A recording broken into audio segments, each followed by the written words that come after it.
ቄስ መሆን አያስፈልግም፣ ዲያቆን መሆን አያስፈልግም። አማኝ መሆን ምእመን መሆን ነው። ምእመን መሆን ነው። ውሃው ተለውጦ ማየገቦ እንደሚሆን ሳናስተምር ምስጢር እንዲሆን እናደርገዋለን። ህብስቱ ተለውጦ ስጋ ክርስቶስ፣ ወይኑ ተለውጦ ደመ ክርስቶስ እንዲሆን መንገር ምስጢር እንደማውጣት አድርገን እንወስደዋለን። አይደለም? ምእመናን ይህንን ከተረዱ ምስጢር ወጣ ብለን እናምናለን። እንዴት ይሆናል? ይህ የእምነት ጉዳይ ነው። አውቀውት ተረድተውት አምነውት የሚድኑበት እኮ ነው። የሚድኑበት እኮ ነው። አስተምህሯችን ገደል የገባው ከዚህ ጀምሮ ነው። እንግዲህ ልብ በሉ።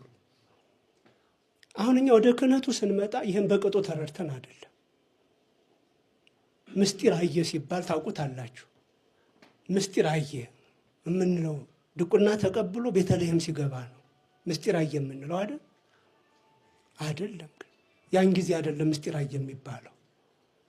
ተምሮ ነው ምስጢራተ ቤተክርስቲያን አወቀ ማለት ያለብን።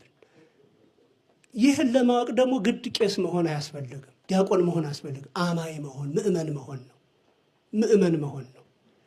ይህንን አስተምሮ ከጧት ጀምሮ እንዴት አድርገን ነው የምንለወጠው? አሁን የአብነት ትምህርት ቤቶቻችን እንዴት አድርገን ነው የምንቀይራቸው? የሰንበት ትምህርት ቤቶቻችን እንዴት አድርገን ነው በዚህ ረገድ የምናመጣቸው?